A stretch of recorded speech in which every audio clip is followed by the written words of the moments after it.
Hey, welcome to the Be More Happy Show, with the podcast that's all about boosting your happiness and helping you navigate life's challenges. I'm your host, Mo Shass, and I'm so excited that you're here with this brand new season, the reaction reset, turning triggers into tools for growth.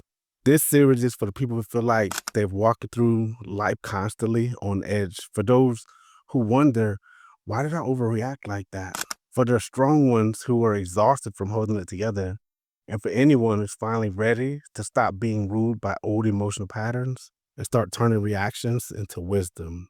Today, we are leaning into an emotion that many of us have been taught to fear or suppress, but it's one of the most misunderstood emotional tools you have. This episode is called Anger Isn't the Enemy, Understanding What It Protects. Let's unpack this together. So first, let's talk about what we are taught about anger. Most of us were taught that anger is dangerous, rude, something to hide, a sign of weakness or immaturity. But here's the truth. Anger is not a problem. Anger is a protector. Anger rises to say, this isn't okay. This crossed the boundary. This hurts.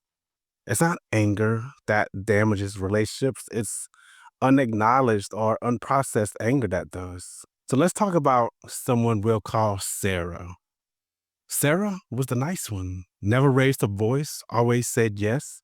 She kept the peace, stayed calm, smiled through discomfort, until one day she exploded and everyone was shocked.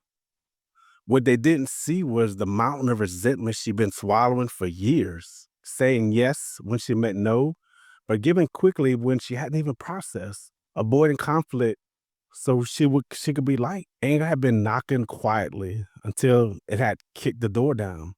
Kind of like the old saying, the straw that broke the camel's back. Maxwell Marx once said, we act or fail to act not because of will, as it is so commonly believed, but because of imagination. If you imagine that expressing anger will make you unsafe or unlovable, you'll suppress it. But what if you imagine that your anger could be a compass, a signal, not a sin? That shift changes everything. So let's decode what anger is actually doing beneath the surface. Anger protects boundaries. When something feels unfair, intrusive, or harmful, anger rises to alert you. Anger signals grief. Often behind the fury is a loss of trust, of time, connection, a loved one. Anger is a response to powerlessness. It rises when we feel unheard, unseen, or dismissed. You don't need to suppress that signal. You need to listen to it without becoming it. Let's make it real. Healthy anger might sound like, I felt hurt when that happened, and I need some space to process. This crossed the line for me, and I want to talk about it calmly. I'm feeling overwhelmed, and I don't want to say something I'll regret. Let's come back to this later, please. You're not avoiding the emotion, you're channeling it with awareness. Earl Nightingale said, we're all self-made, but only the successful will admit it. Let's flip that. We're also emotionally self-made. Your healing doesn't come from being emotionless. It comes from being emotionally honest. So this is something I like to call the reset practice. Pause, name, and move. Pause. Remove yourself from the heat of the moment. Even 60 seconds counts. Name it. Say, I'm feeling angry, and that's okay. It's just information. Move it. Walk, shake, journal, cry.